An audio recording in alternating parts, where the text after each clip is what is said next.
Beijing sollicite l'opinion publique pour reculer le business florissant des vélos partagés en libre service. Le projet de régulation limite le nombre de vélos dans les rues et promet un contrôle de l'industrie. Un reportage de notre journaliste Jiang Shaoyi. 300 vélos par jour, c'est la moyenne pour ces réparateurs de vélos de Beijing. Nous aurions de la chance s'il ne fallait changer que le pneu. Beaucoup de vélos ne peuvent être réparés. En plus des vélos cassés, certains sont munis d'un antivol. Il faut croire que certains n'ont pas compris le concept d'un business pourtant florissant dans la plupart des grandes villes chinoises depuis presque 2 ans. En échange d'un dépôt de quelques centaines de yuan et d'1 yuan par demi-heure environ, les utilisateurs peuvent prendre un vélo et le libérer à peu près n'importe où dans la ville. Certains résidents, automobilistes et commerçants ont commencé à se plaindre de cet arrivage massif de vélos laissés dans des lieux qui n'arrangent pas forcément tout le monde.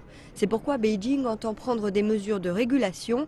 Le projet de loi prévoit une limitation du nombre de vélos à définir par les pouvoirs locaux et ceux qui volent ou détériorent les vélos en seront tenus pour responsables.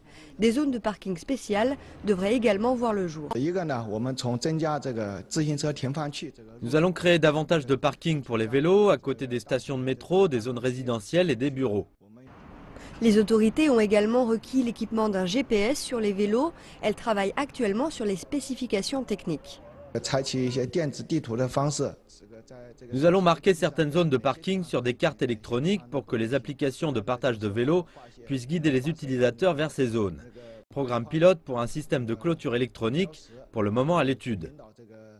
Le projet de régulation prévoit également qui sera tenu pour responsable selon les situations. Je pense que le projet de loi clarifie la responsabilité du gouvernement, des entreprises et des utilisateurs.